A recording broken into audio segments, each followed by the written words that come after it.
This week 8 of online lecture recording video of process modeling unit, we will discuss the steady-state simulation of distributed models, the derivations and development of which we have discussed in the previous week. So, a steady-state distributed model will result in a set of differential equations. For a systems in one space dimension, we will have a set of ordinary differential equation. For a system in two or more space dimensions, then we will have a set of partial differential equations. Because in here, say we have only x or y or z. For this in systems in two or more space dimension, we can have x, y, and z. These differential equations describe static relations between a set of variables and how these variables change in space.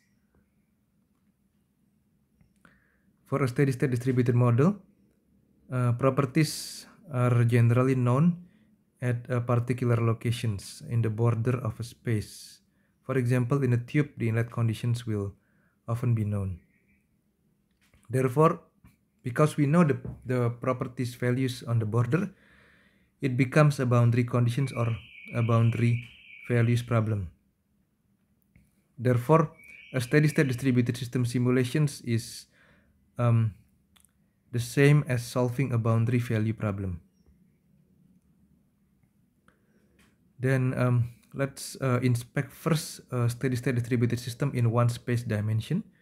If we express this in terms of the ODE, then we have this dx over dz, which is a function of the z and x, where the space is in here of particular interest is the space from A to B.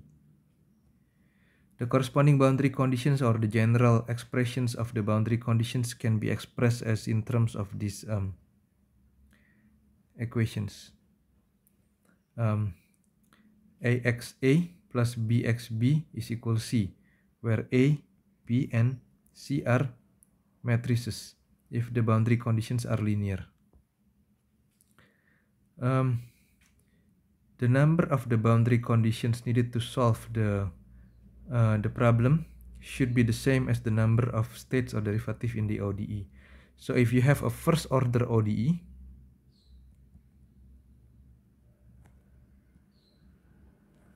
you only need one boundary condition. If you have a second order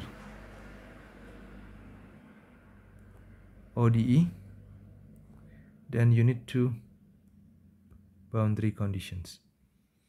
Okay, and so on. If you have like for example a 2 second order ODE that you need to solve simultaneously, then you need 4 boundary conditions.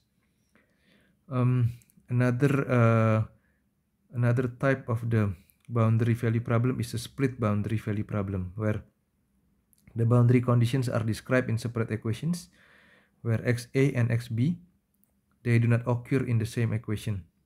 For a tube, the description of inlet conditions, one set of BC equation, and the description of outlet conditions will basically form two different boundary conditions that is needed if we are dealing with the second order ODE. In this unit, we will cover two methods for steady-state simulation of distributed model.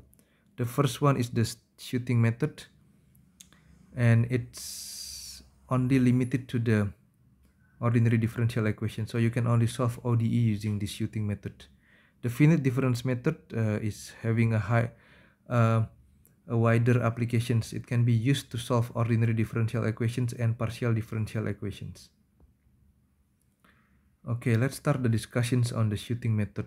When we the special cases of boundary value problem with boundary conditions only occurs at the first boundary is called the initial value problem. We have discussed this previously. Okay, this is a special case of the boundary value problem. Since it is an initial value problem, it can be solved by integrating the ODE in space using the the boundary condition as the initial value. In such a way, then the boundary value problem in here translate into an initial value problem. So let's consider the example in here. We have discussed previously a tubular reactor without dispersion. Okay, in an ideal isothermal tubular reactor, a first order reaction A to B takes place. The velocity profile is assumed to be plug flow, where Vz is constant. A material balance result in the following differential equations that when we put into the MATLAB, then we need to convert this one into dCA over dZ is equal minus K divided by Vz CA. At the inlet, the concentration is known to be C0, which means that the boundary conditions is this. Or essentially what we have is the initial value for the concentrations of A at Z equal 0. Now if we assume that the V is 1 and K is equal 10, where the inlet concentrations is 1 and the reactor length is 0.35, then we can use this MATLAB code to basically run and solve this problem. Okay, this expressions in here is what is given by these equations in here. Okay, so this one will be dC is equal minus K divided by V multiplied by C. Then we use ODE 23 basically in here. Okay, this 0.35 is a matrix that that basically give you the Z span where you solve from 0 to 0.35. It consists of two components. So if you want to make it into a larger range, then you can just change the latter value. For example, the 0.35, you can change it to another value. Okay, and then one in here expresses the initial concentration